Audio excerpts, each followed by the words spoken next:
Superstar Khesari Lal Yadav ji की film डोली सजा के रखना की कमाई, एक दिन की कमाई, जो कि हम आपको बता देना चाहते हैं। लेकिन उससे पहले अगर आप हमारे चैनल पर नए हैं तो वीडियो को लाइक कर चैनल को सब्सक्राइब जरूर करें और बिना समय लेते हुए ये वीडियो को शुरू कर देते हैं। तो दोस्तों आपको बता देना चाहते हैं कि आज से एक दिन पहले जो कि खेसारी लाल यादव जी का फिल्म डोली सजा के रखना, यह फिल्म जो कि रिलीज किया गया है। और दोस्तों यह फिल्म जो कि इतना ज़्यादा हॉल में लग गया है, जिसमें 50 से 60 हॉल में लगा है। और दोस्तों यह फिल्म को देखने के लिए टिकट भी नहीं मिल पा रहा है। फिल्म को देखने के लिए लोग एक घंटे 2-2 घंटे लाइन में पहले से ही लगते हुए नजर आ रहे हैं। दोस्तों यह फिल्म की कमाई जो कि एक दिन की कमाई लगभग 50 से 60 लाख रुपया है।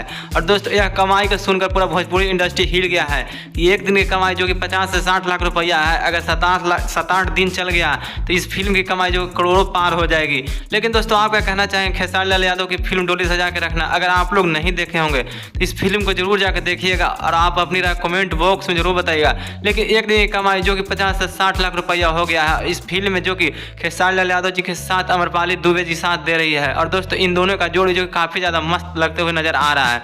और दोस्तों यह फिल्म को जो देखकर आप अपनी राय कमेंट बॉक्स में जरूर बताइएगा दोस्तों।